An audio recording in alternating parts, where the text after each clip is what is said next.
Hello and welcome to the Ice Guys. This is the show that takes you into the world of the National Hockey League. Every game, every day, from a betting perspective. With pro sports handicappers, Ian Cameron, Alex B. Smith, and various guests from the world of hockey and sports betting. And now, here's your host, Ian Cameron.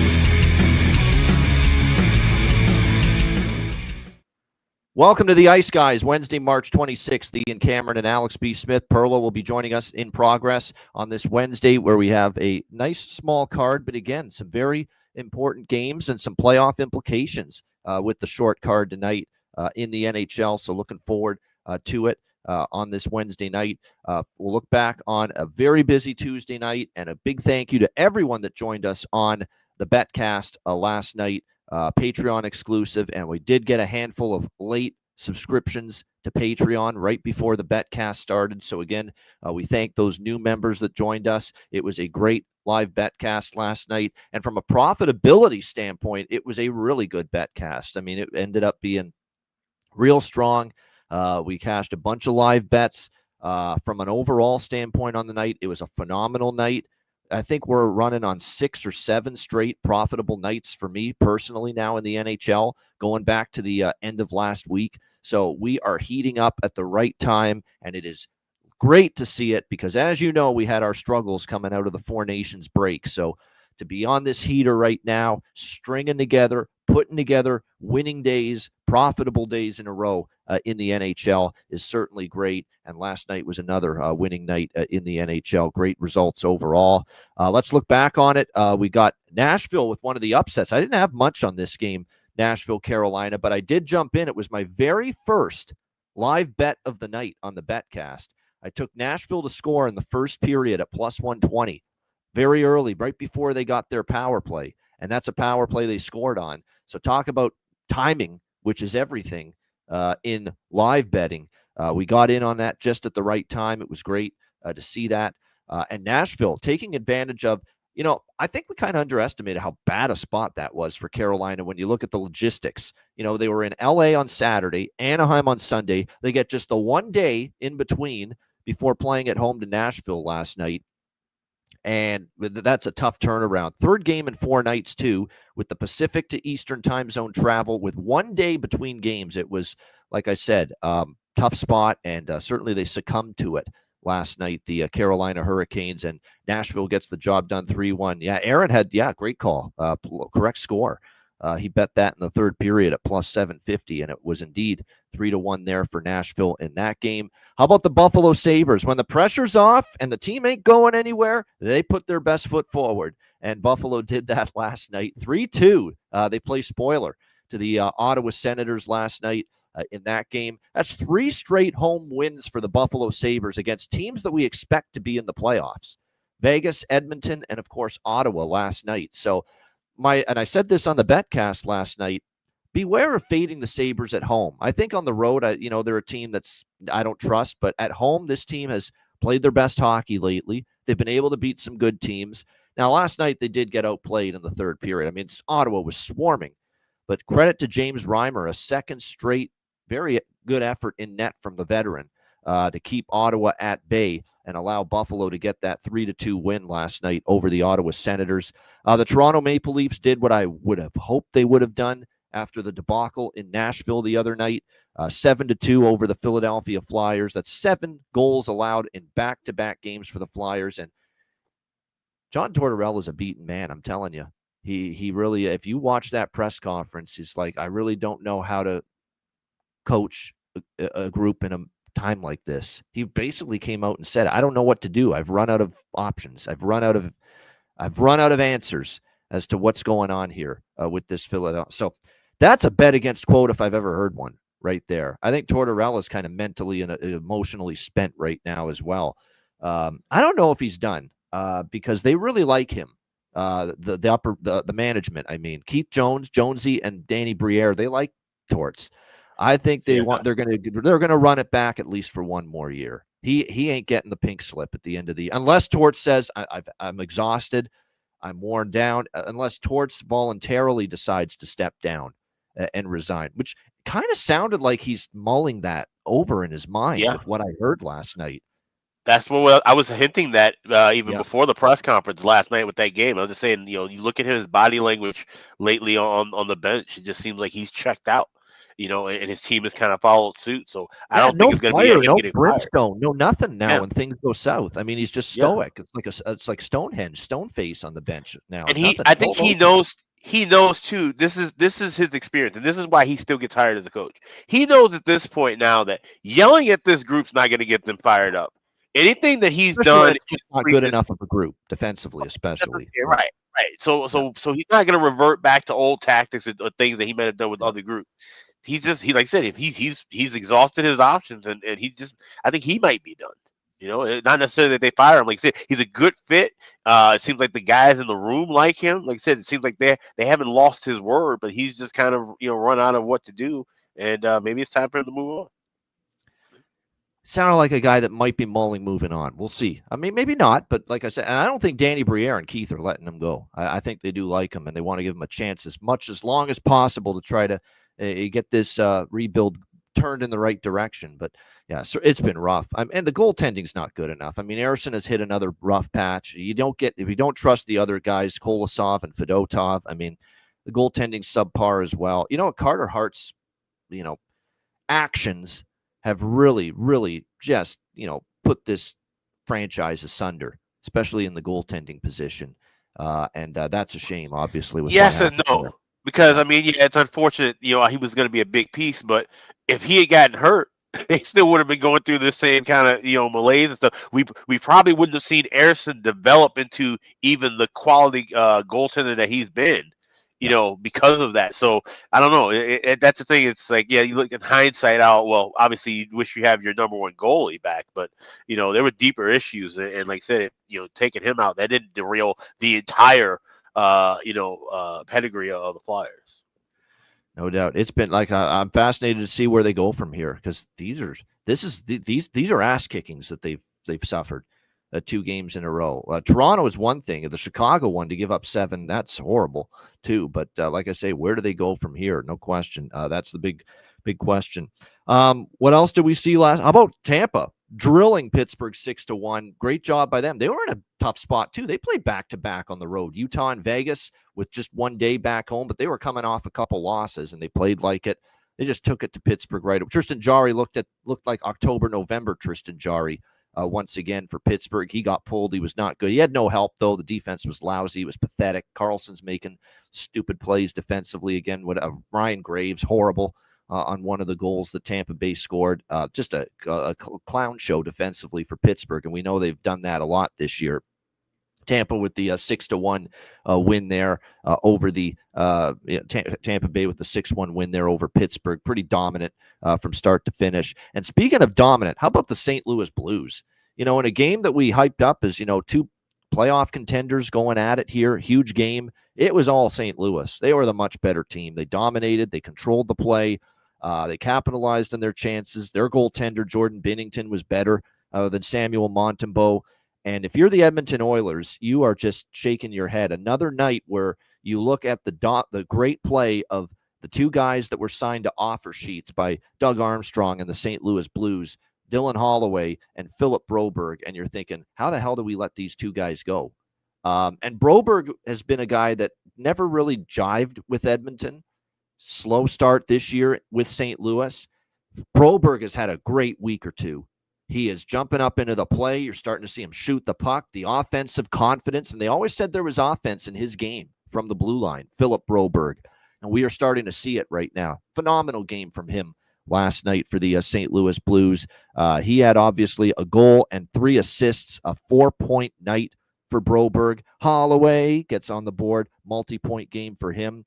Jake Neighbors, won't you be my neighbor? And by the way, speaking of that, Addison, one of our great viewers and listeners, has put together an Ice Guys Greatest Hits playlist on Spotify. Make sure you check it out. It's got all the many of the song references that I have made on this show in the past. If you're wondering, what the hell song is he referencing?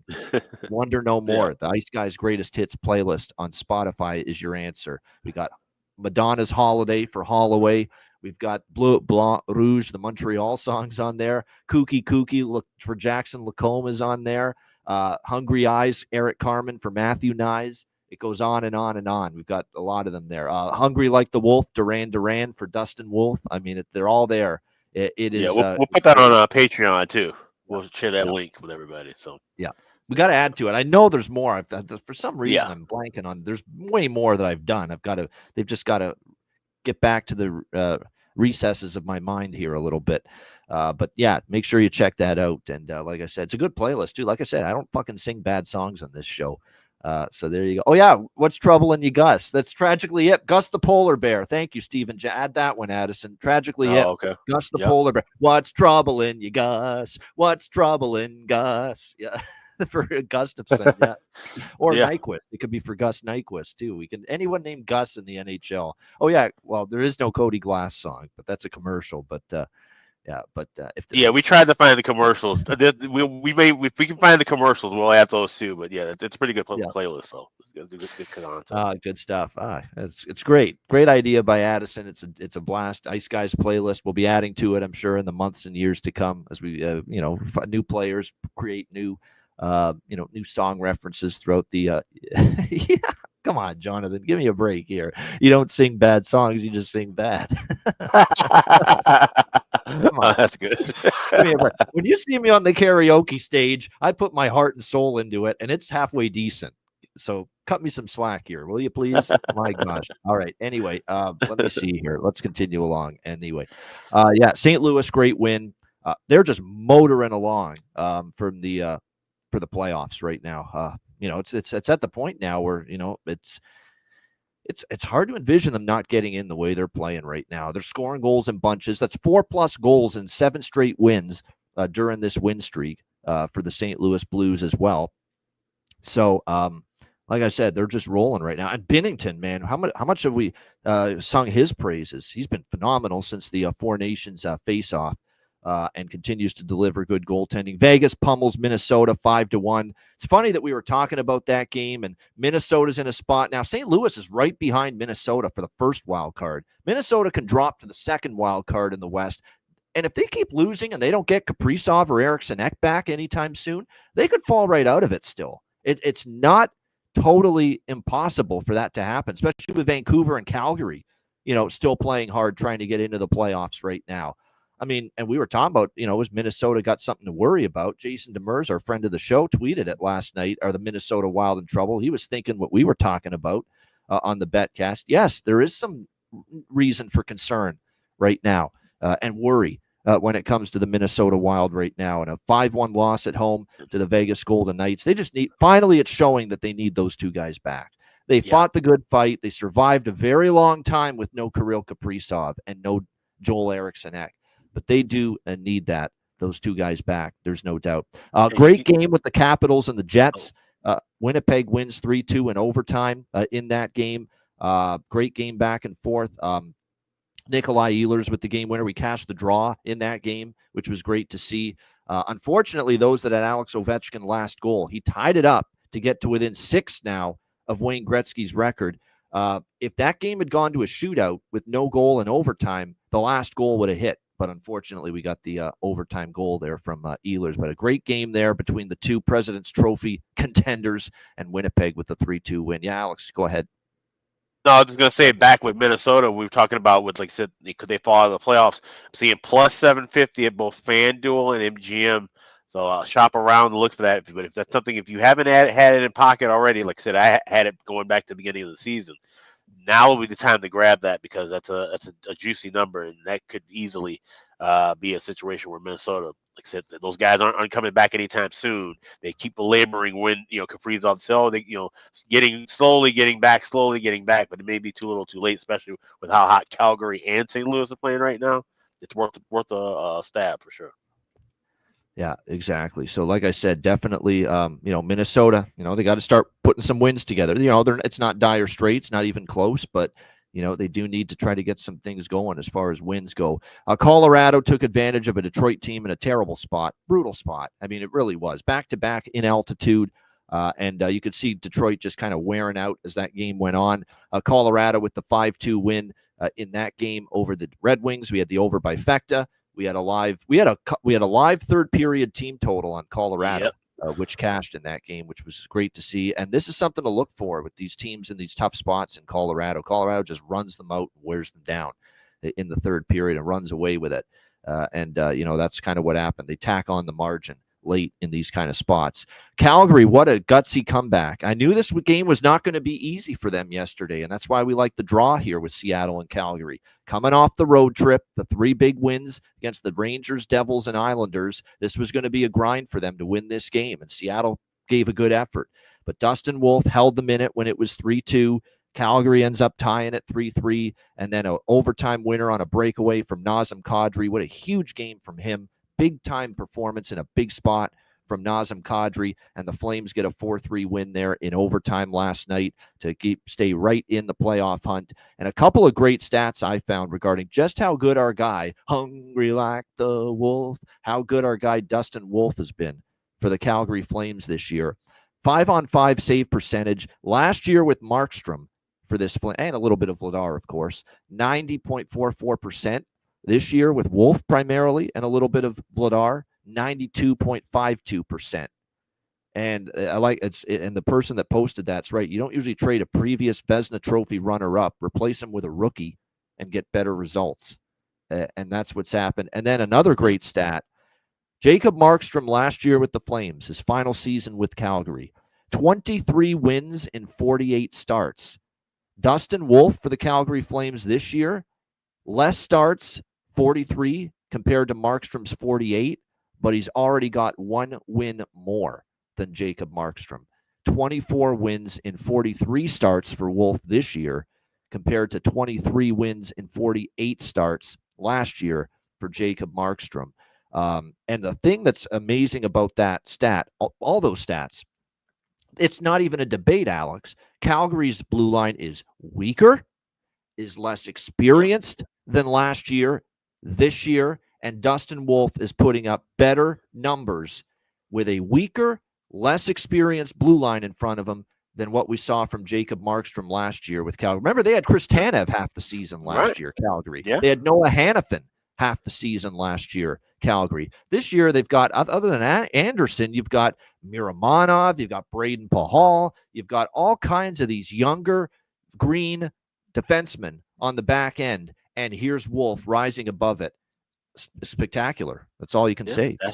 That's what happens when you have a better goalie. You said better goalie, better results, Papa John's. That's the thing. We said this for a while, that Dustin Wolf is a superior goalie to what everybody else was going on in Calgary, even with how well Markstrom was playing.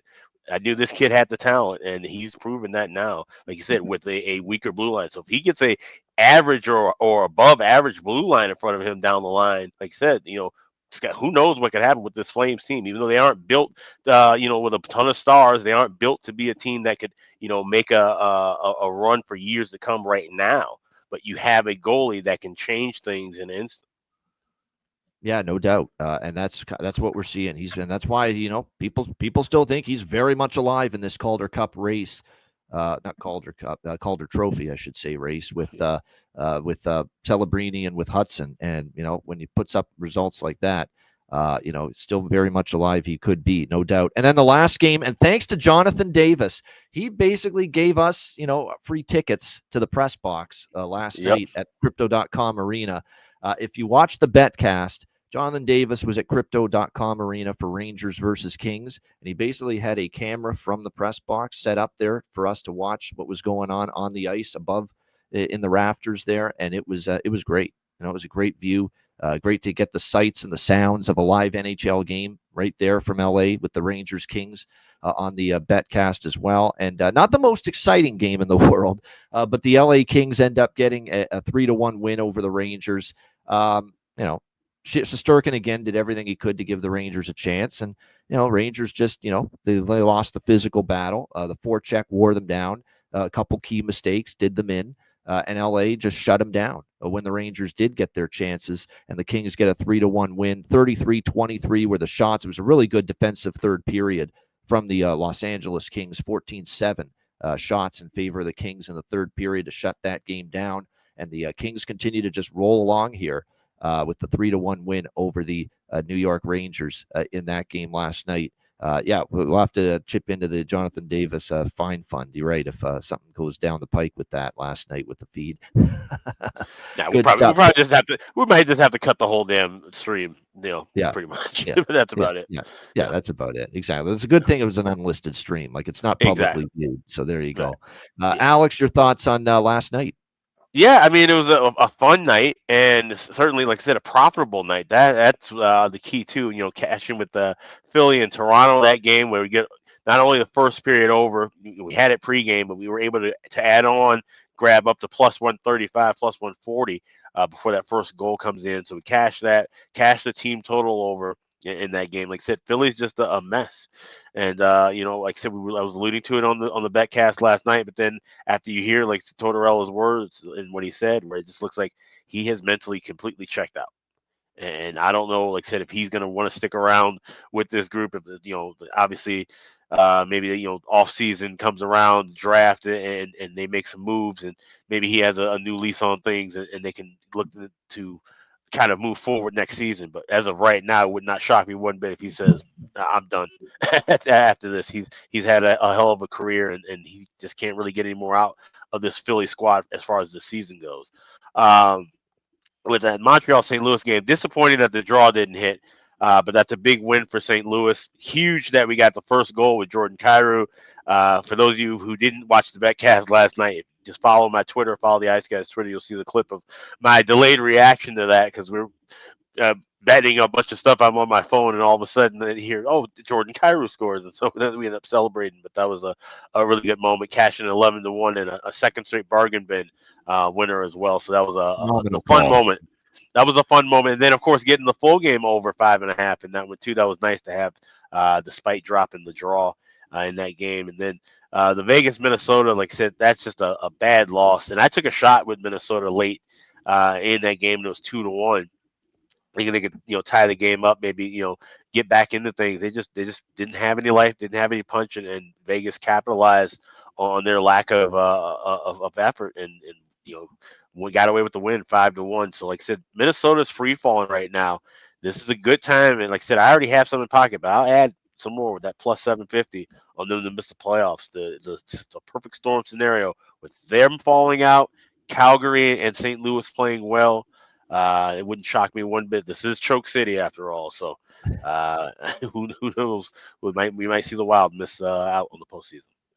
Yeah, they are definitely known for heartbreak in sports in that city. There is no doubt, and they're trying to avoid more of that here this year with the Minnesota Wild, no doubt. And yes, the second period over parlay in the 7:00 Eastern games last night. Thank you for reminding me, Aaron. That was great. The Philly, Toronto, Ottawa, Buffalo, Nashville, Carolina. It was great to hit that as well on the live. It was a great night, profitability wise, on the live betcast, no doubt. But we'll have the announcements of all the April betcast dates by the end of the week.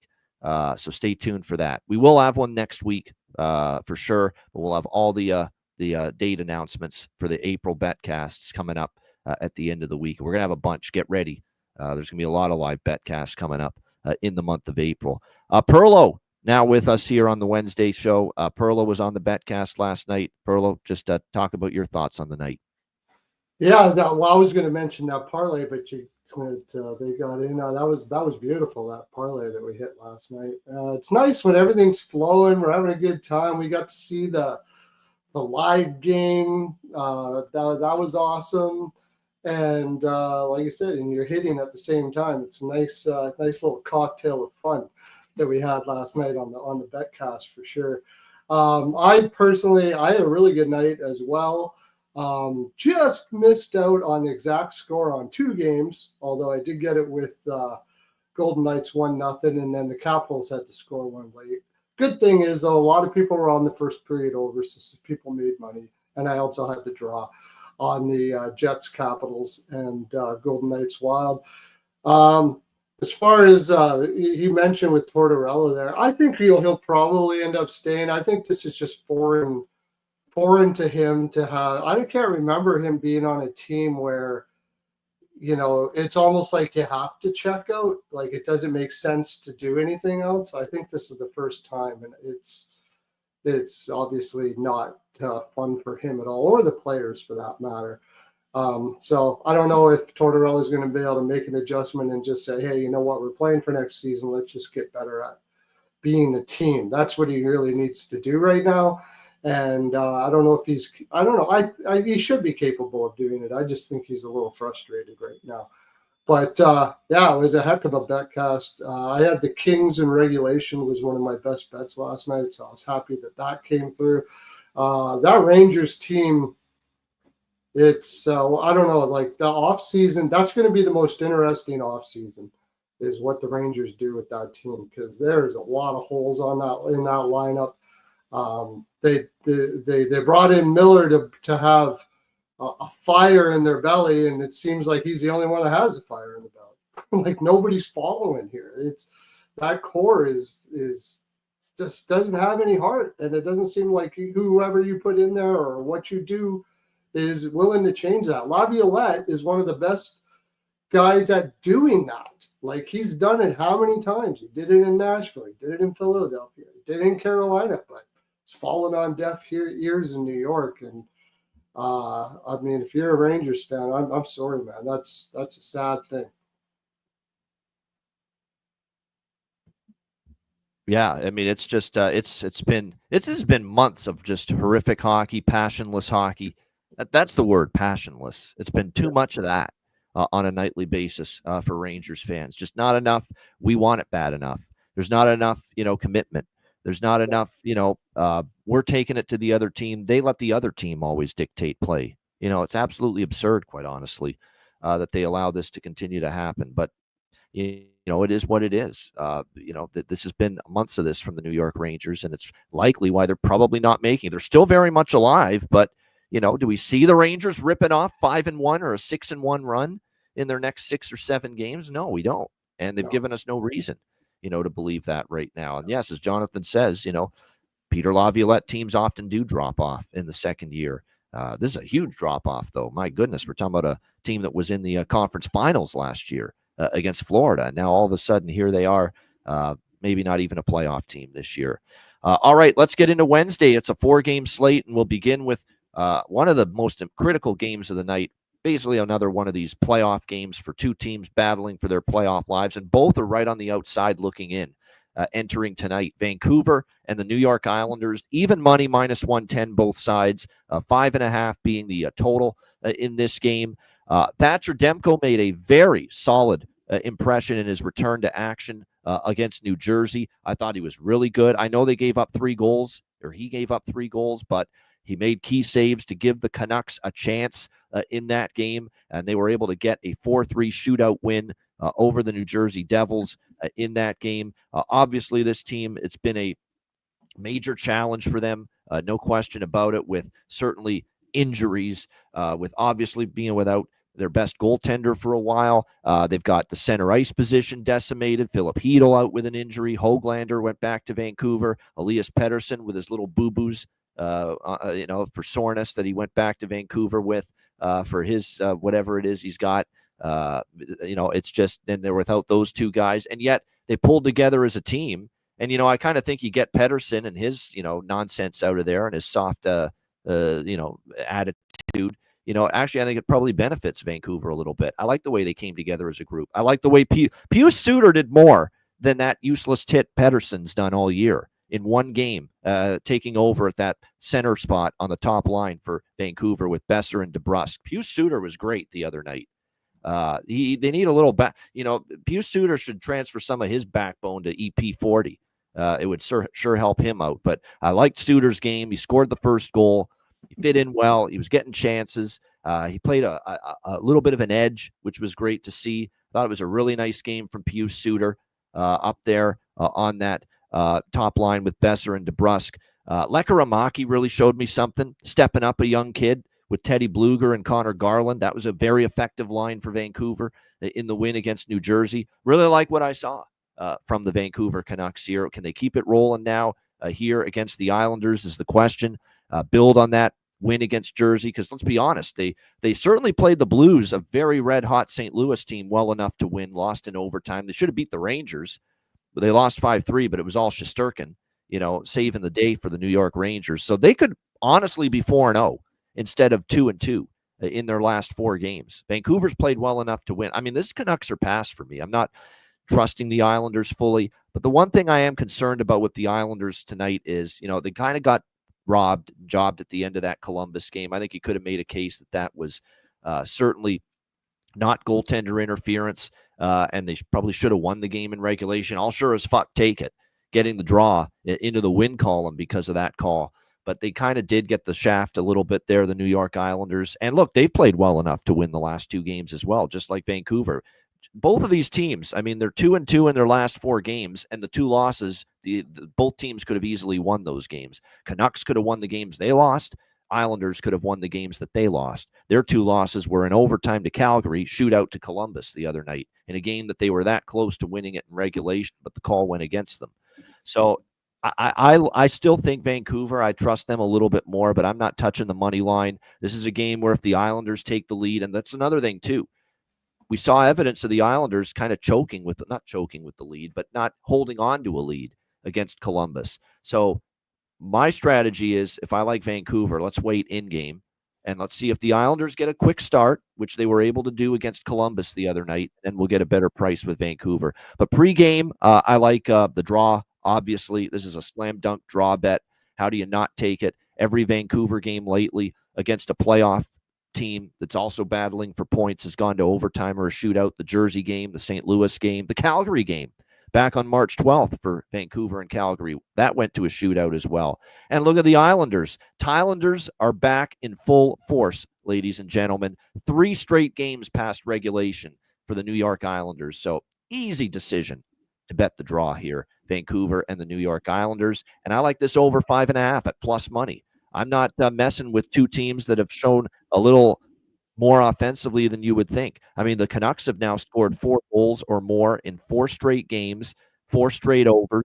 Believe it or not, let me get this right, 7-1 run to the over for the Vancouver Canucks, believe it or not, in the last 8 games. 7-1 over run. The Islanders are on a run of 5 straight overs, and we've been on a bunch of them. How many times have we been on Islanders overs on this show? People think I'm lying.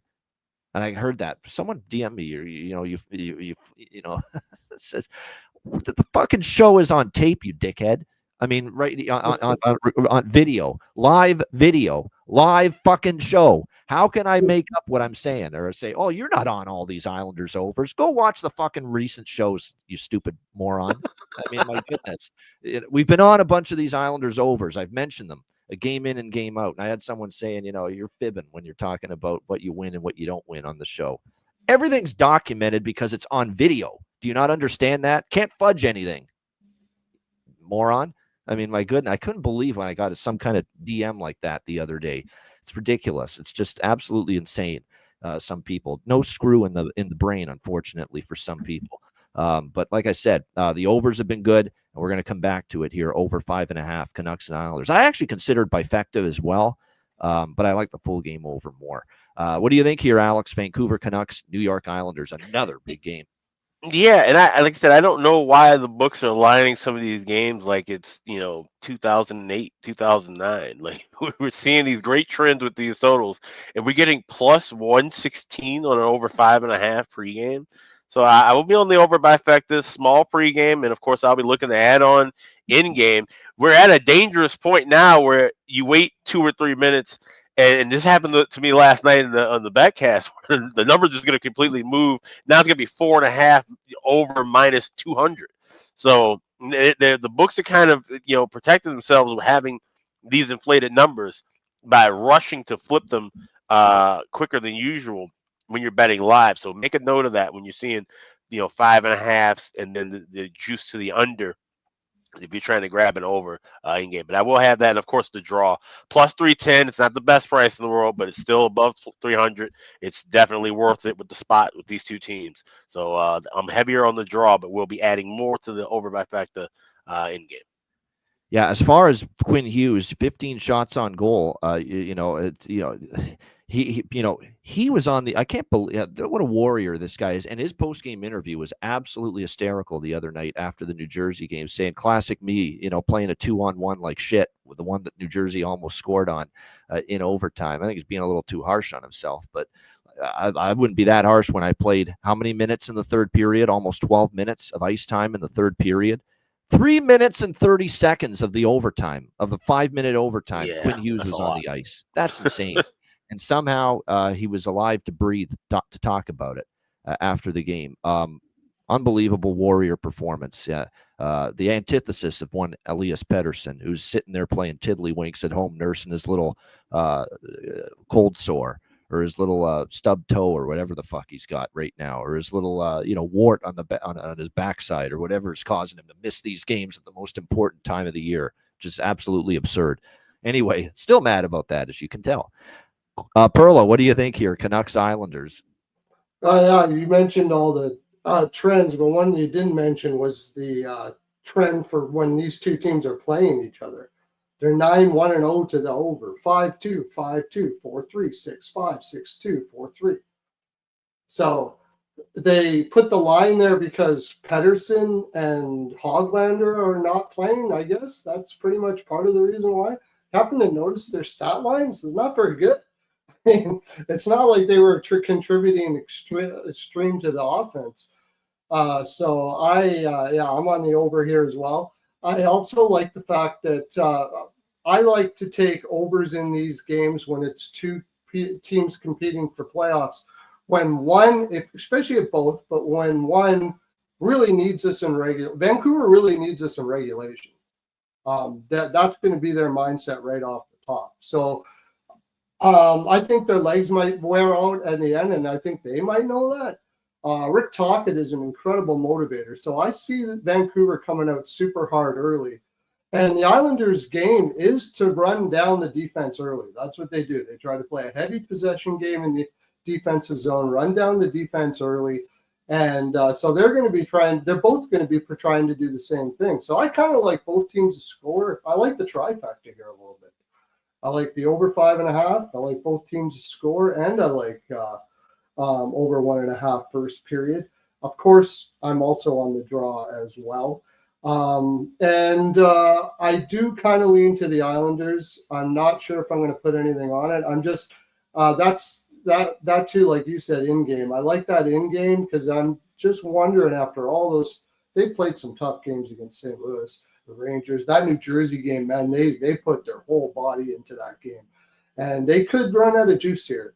Vancouver. That is a concern. That's an excellent point. That's why I'm not betting Vancouver pregame, because I do think Islanders could get ahead, and then I'll get a better price. And maybe they're just, they do run out of steam. They've played one intense game after another. That is so true. Blues last week, Rangers, Devils, which goes to a shootout. Then you could say the same thing though about the Islanders. They've played some emotional gut wrenchers lately. Calgary.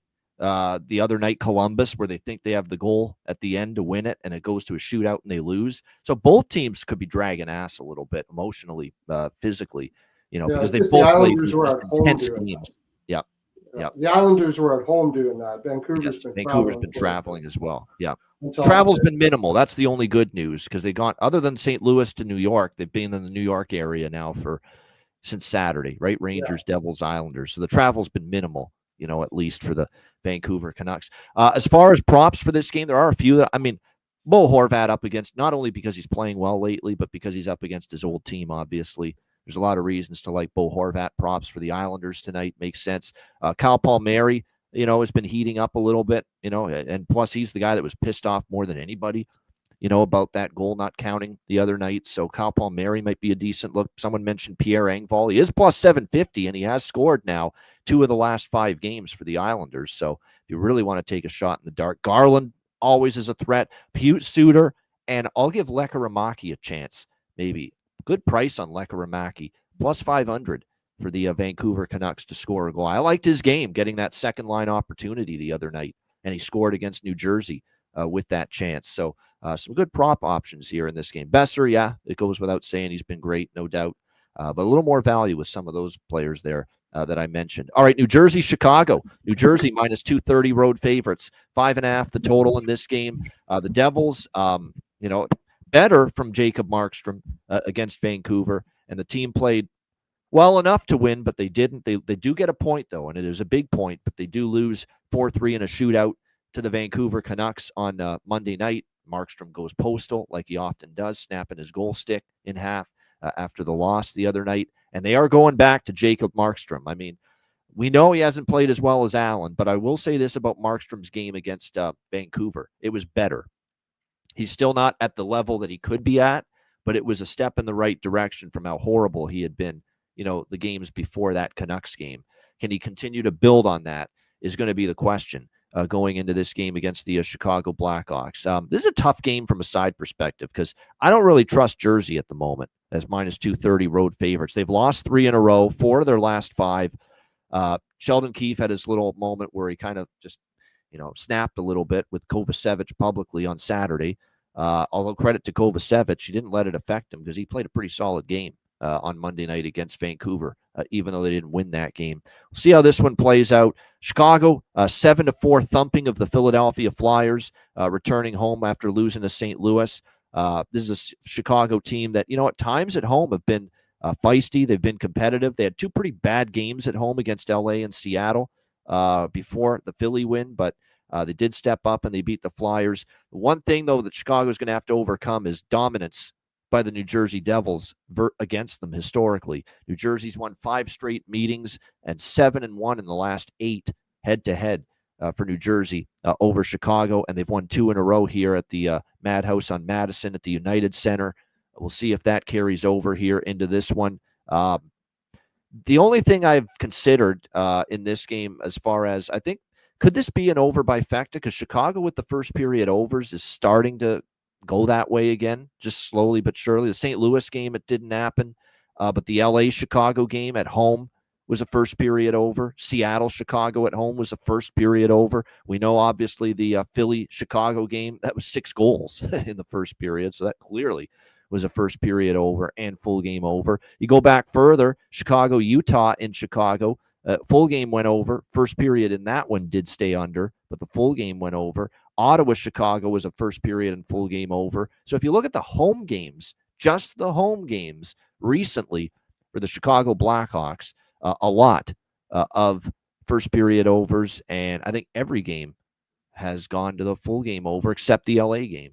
So it's been pretty strong. The first period over makes sense to me here. I like this is one where I mentioned in the Canuck game, I like the full game over more than the first period over. I'd probably say the reverse here. I like the first period over more than the full game over. And I might dabble, not on Chicago to win, but Chicago to get 3 goals, the team total for Chicago. I might go in that direction. 2.5 at a great plus money, plus 120 in some spots with Chicago team total over here going into this particular game, and especially with Markstrom gave up 3 to Chicago, and that's another key to why I'm leaning in the Blackhawk team total direction is Markstrom's been giving up 3 routinely.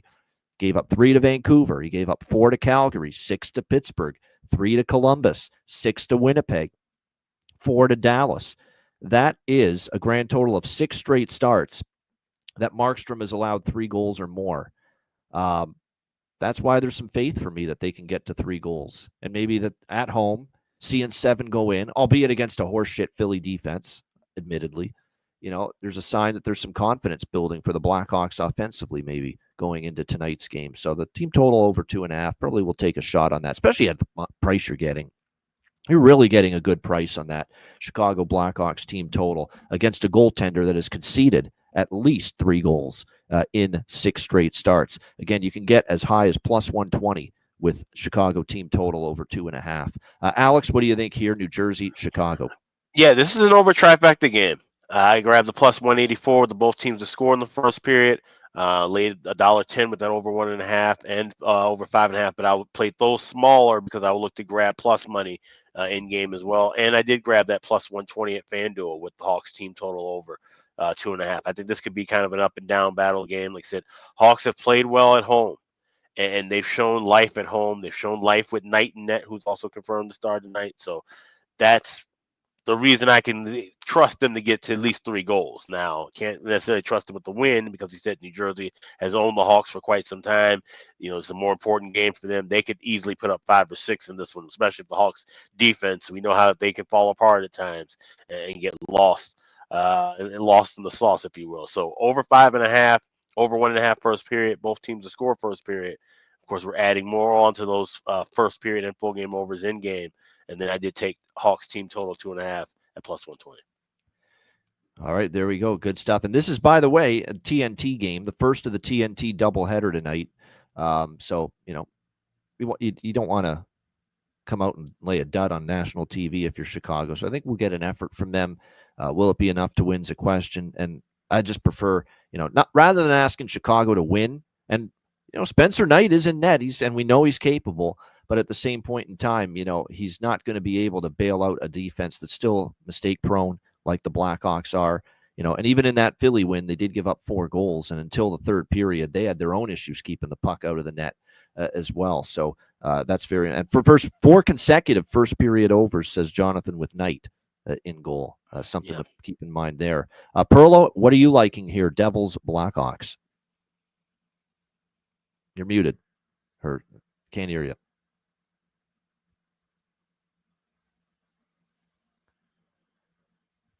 We can't hear you, Perlo. Yeah.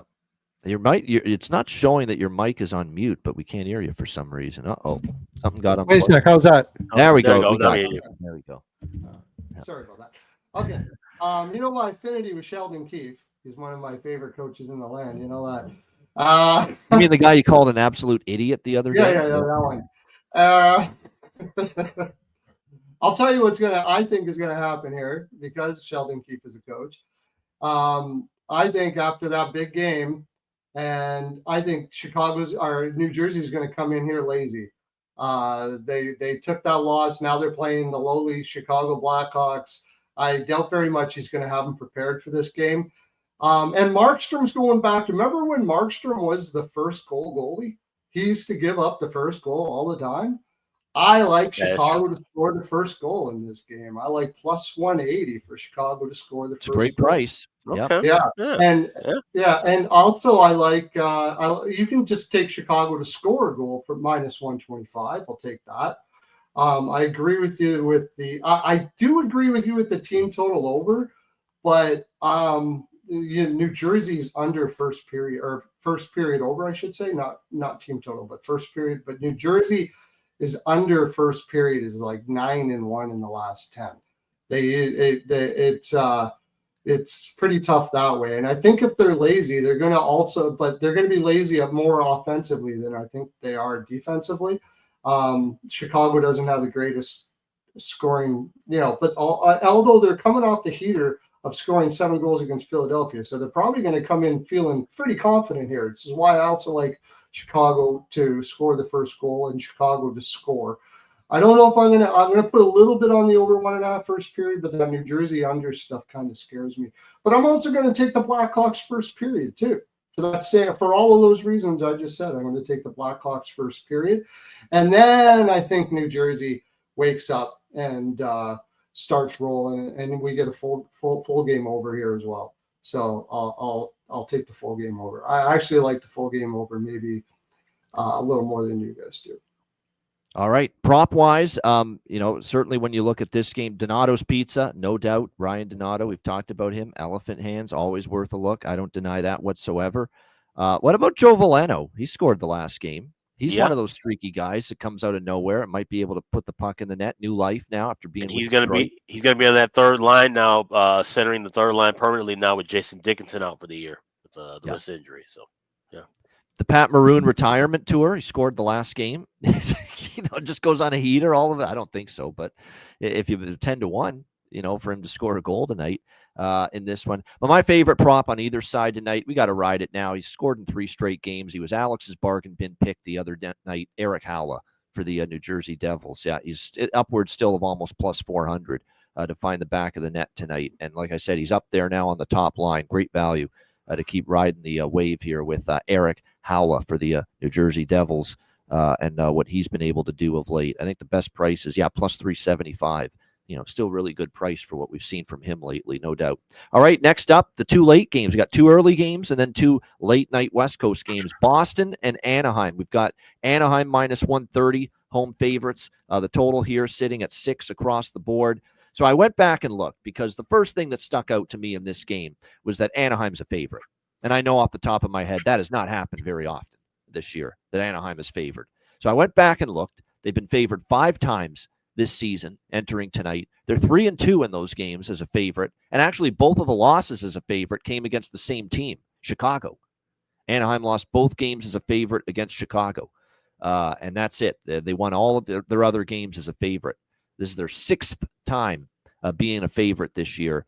I'm taking Anaheim here. Boston, if you're going to use the angle that they got embarrassed against LA, well, you could have used that angle going into the LA game because they got embarrassed before that as well by San Jose, losing 3-1 to the lowly Sharks. And there was no response. There was no, we're going to pick things up and show some pride here. There wasn't. So, and you can see the dressing room is splintered right now. Zadorov backtracking. I call bull on it. Backtracking for his remarks that, is that what Swayman was doing, wanting to get after Kemper, sticking up for his teammates? No comment. He's backtracking, saying, trying to make it sound like it was a nothing burger, as they say, his comment there about Swayman or his reaction to it. Like I said, there's issues in the room. It's a team that's not used to being in this position. No playoffs, season, going nowhere. Anaheim's off a loss too. I expect them to play a little bit better here tonight. So yeah, I did a small Anaheim money line and team total split here. Now it is Anaheim, it's not like we can fully trust them, but like I said, at -125, I took Anaheim here in this game money line. It's a little smaller on the team total, over 3.5 for the Ducks as well. Just not much faith right now in Boston. And regardless of who's in net, if it's Swayman, he's been awful. He's been absolutely atrocious of late. And of course, he's not getting much help. The defense is not very good. But even if it's not him and they go to Jonas Korpisalo, he hasn't played in a while and his numbers aren't great. So either way, I think it's Anaheim or pass for me. And I did take a small shot with the Ducks here. Perlo, what do you think? Boston, Anaheim.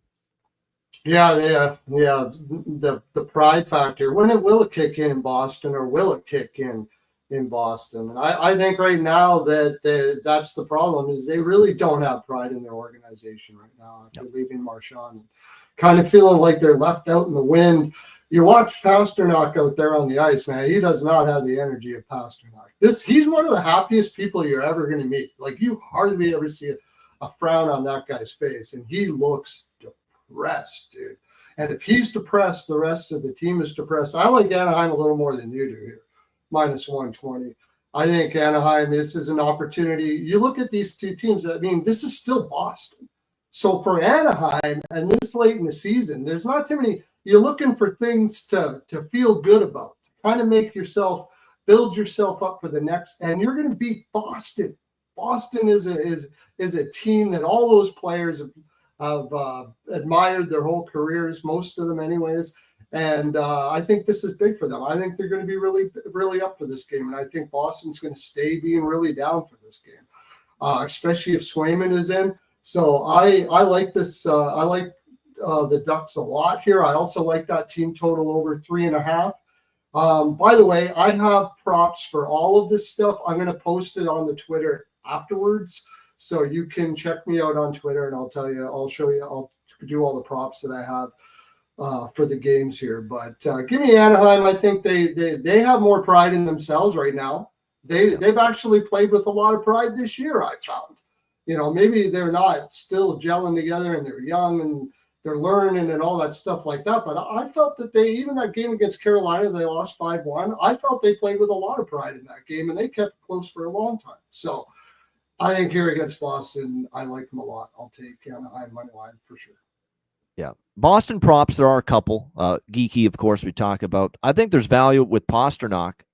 2 guys up there. Good point by Maddie there. Casey Middlestat to get a point. Makes sense. You also talk about he scored their only goal, by the way, against San Jose. So Casey Middlestat centering the top line with Pasternak. And I still think there's value. I know he's gone 4 games now without registering a point, but Marat Husnudinov, we've talked about him. He's up on that top line. There's probably some good value still with him. And then on the Anaheim side, I'll give you 2 goal props, and they're pretty good prices.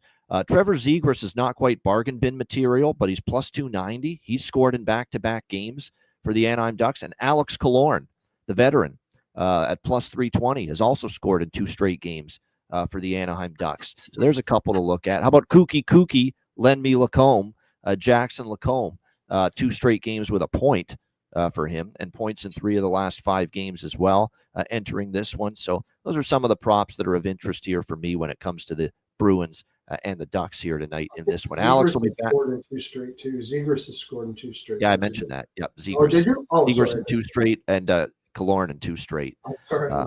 So I like both of those, definitely. I think they're worth a look tonight in this one. All right, final game of the night, Dallas Stars, Edmonton Oilers. This is your second game of the TNT Wednesday night doubleheader.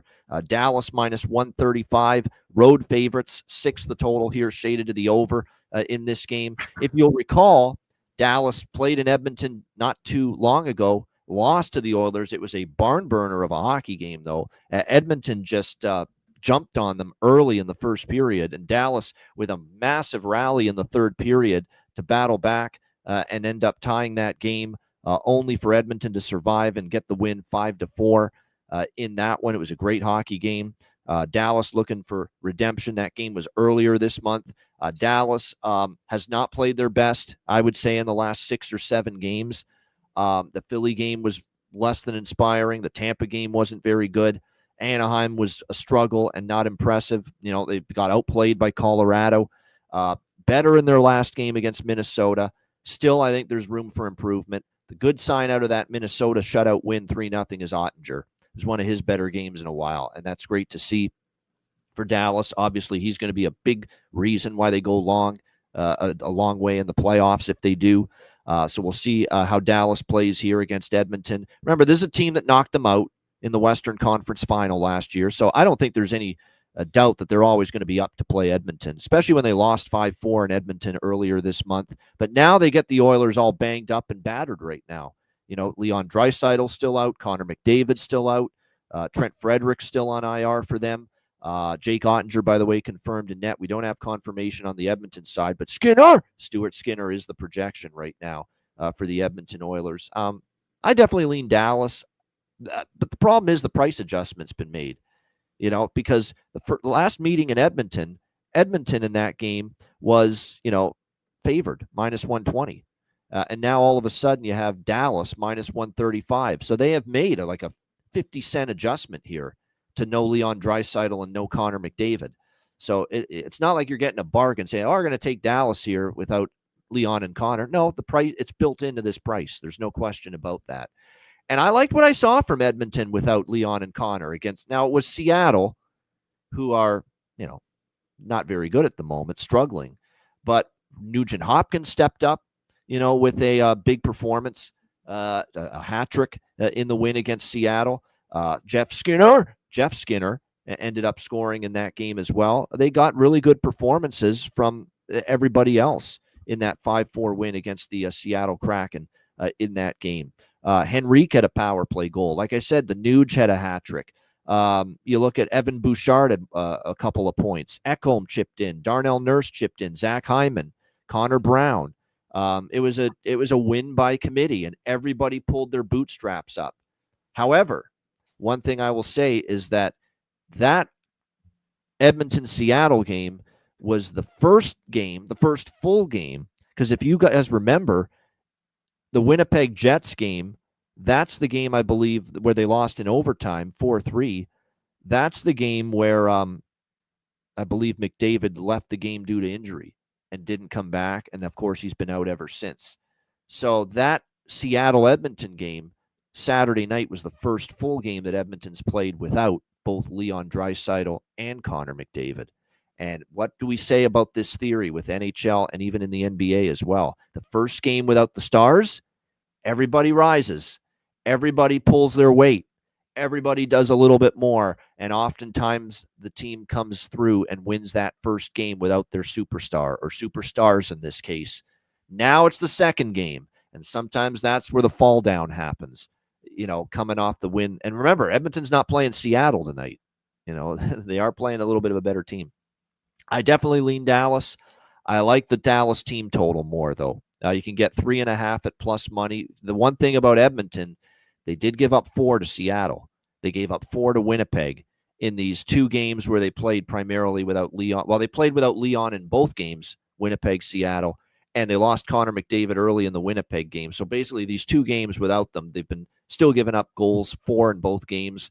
So the 3.5 team total is, I probably prefer that more than the money line.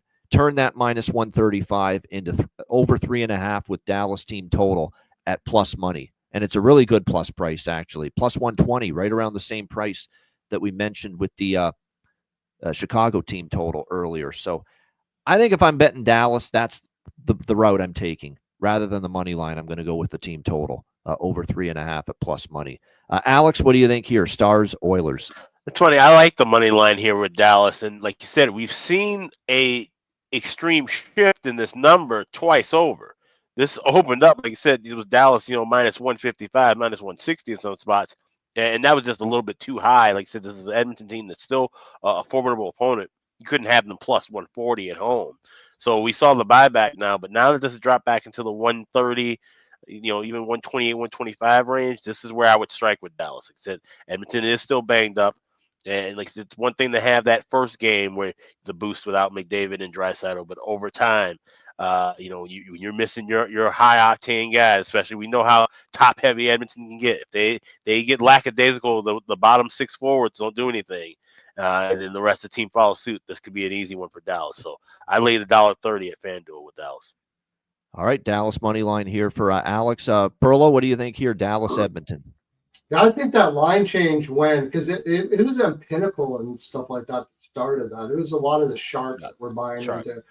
And I think that changed when they found out Ottinger was going to be in. Everybody was wondering if it was going to be just Smith or Ottinger. And Ottinger has been one of the worst goaltenders coming out of the break. But like you said, he had a good game against Minnesota. Now that's Minnesota. They don't really have the greatest shooters in the world. But right now, neither do the Oilers. So I think Ottinger will have a good game here, and I like Dallas minus 135 as well. I also want to mention something here for Duchesne. For some reason, he just always kicks the Oilers' ass. He loves kicking the Oilers' ass. I don't know why it is, but he, being an Oilers fan, I don't know what the exact numbers on, but I know every time Dallas plays, Duchesne does well.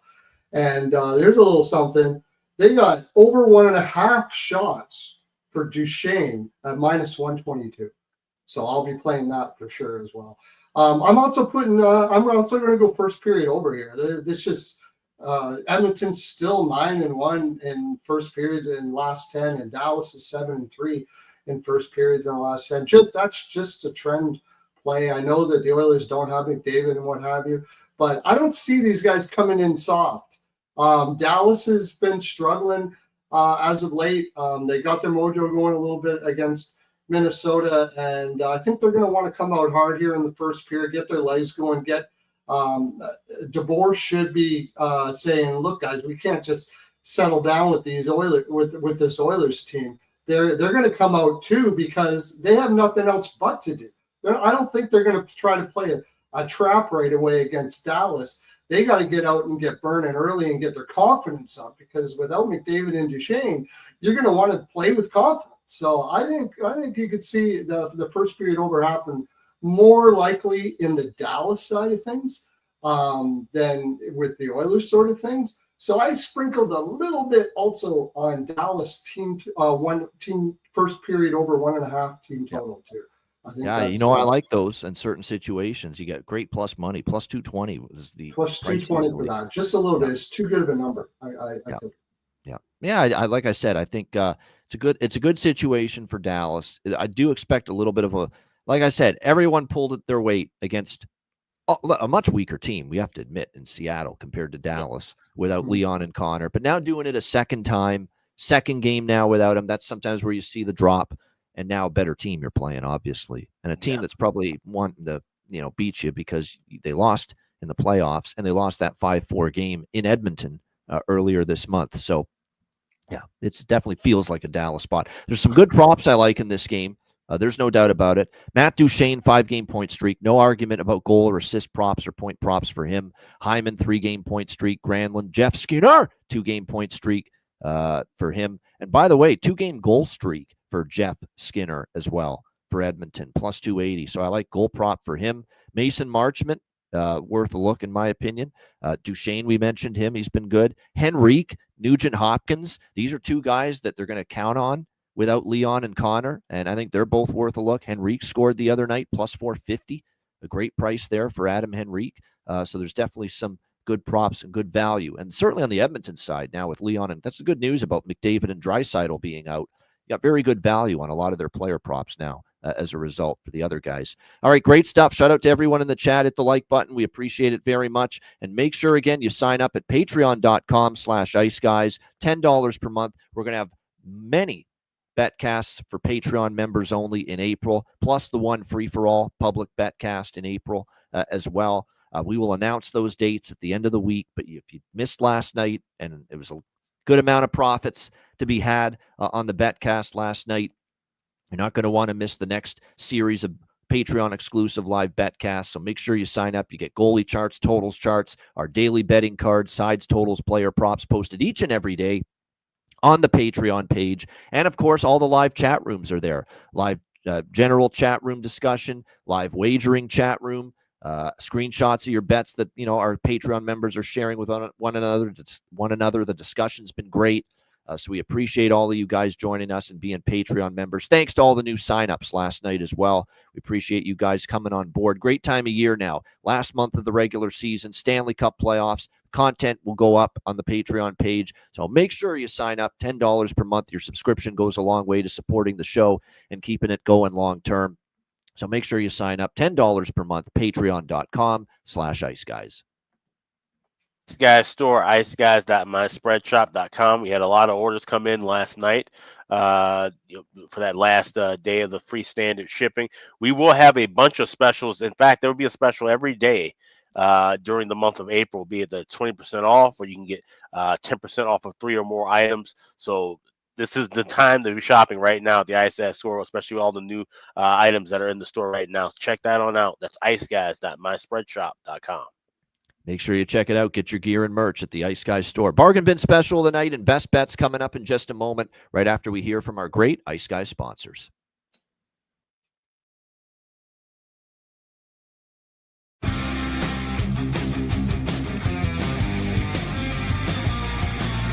Support for the Ice Guys podcast is provided by Boston Hemp Incorporated, Tailgaters Social, and a big thank you to all that subscribe to the Ice Guys Patreon page.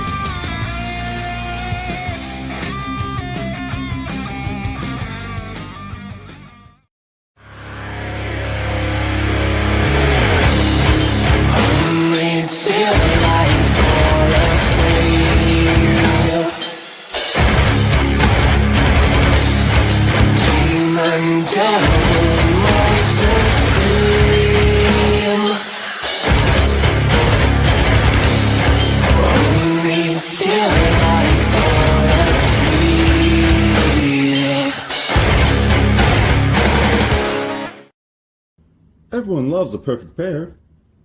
Bacon and eggs. Thunder and lightning. Mario and Luigi. A hot dog with fries. Ian and Alex B. That's right. Everyone loves a perfect pair. So why not pair up your game nights with Boston Hemp?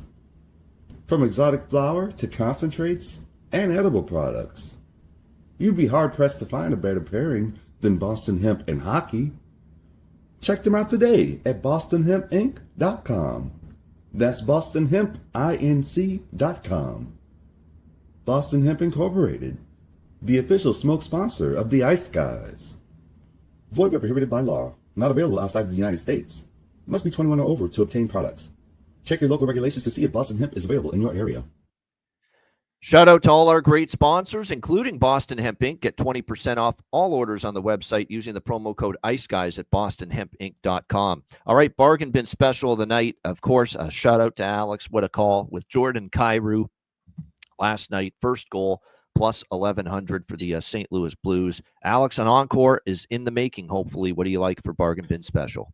Yeah, we got to go for 3 in a row here, right? We're going to 1901 West Madison, New Jersey, taking on the Blackhawks. And this is just, like I said, looking at a guy who's up on the line, and you're getting a great value with him. You got Frank Nazar centering that first line with Donato and Bedard. Donato Bedard plus 230, plus 260. You can get Frank Nazar anytime goal scorer at plus 460 at FanDuel. So we've seen him cash quite often in this spot. And this is a game where, like I said, Markstrom, kind of a shaky goalie. Give me Frank Nazar to score a goal, plus 460 for the Hawks. Here, that's my Wednesday bargain bin special. Isn't it nice to have words of encouragement from Jonathan? Alex, don't fuck up. yeah, that's it. Plus 460, streak alive with the bargain bin special. So there you go, Frank Nazar, Chicago Blackhawks, plus 460 for Alex B. Smith with his bargain bin special of the night, looking for 3 in a row. Perlo, bargain bin special. What do you got? Well, you mentioned him earlier. He has stepped up huge, certainly more than Mr. Pedersen. Who's going to score in Vancouver? You got Suter at plus 335. He's playing top line minutes, he's playing power play, he's playing everything, and he's playing his heart out. I'm going to take him to score a goal at plus 335. It's a great price. I like it. It's on my prop card as well. Pius Suter, Vancouver Canucks, plus 335 for Perlo with his bargain bin special. I'm going to give you 2 because I can't choose between them, and I like them both equally. We're going to go to that same game. We're going to take Jonathan Lekkerimäki. I really liked his game the other night, playing on that second line for Vancouver, plus 500 at BetMGM for Jonathan Lekkerimäki to find the back of the net. And then I'm going to go to a player that the streak started with Alex. This little run with a bargain bin special, and that's Eric Howla for the New Jersey Devils. Looking for now, I believe, his 4th straight game with a goal. He's plus 375 to find the back of the net tonight. So there you go. 2 bargain bin specials for me. Jonathan Lekkerimäki for Vancouver, plus 500. Eric Howla, New Jersey, plus 375 for bargain bin special of the night for this Wednesday night. All right, best bets. Alex, what do you like for best bet? Yeah, back to the West Side. We got the Devils and Hawks, and I know we're bucking a trend here because the Devils are, been a heavy first period under team. But we're going with that first period over based on the fact that Spencer Knight's at 4 straight starts where there's been a first period over. He's given up a goal early. Jacob Markstrom kind of reverting back to his old Calgary self, where, like I said, that first couple shots, he'll end up giving up one. So getting a good price here, minus $1.10. We'll go over 1.5 with New Jersey and Chicago. All right, there we go. New Jersey, Chicago, best bet there for Alex B. Smith. Perlo, best bet. There was a lot of them as far as games are concerned, and I really like it. But the one that I think most likely to hit out of anything, I mentioned it earlier. I'm going to give you 2, actually. I'm going to go with Duchesne over 1.5 shots at minus 114. I don't understand in this world how we could possibly not get over 1.5 shots in that game. He destroys the Oilers all the time. You can also get him over 1.5 points at plus 400. That was almost my best. And the other one is the same guy I just mentioned to score a goal. Over 1.5 shots, minus 122. Playing top line for Vancouver. If you can't get over 1.5 shots in that game, somebody shot him in the head. So I'm taking those 2 as I'm giving you 2. I like it. There you go. A couple of shots on goal prop best bets.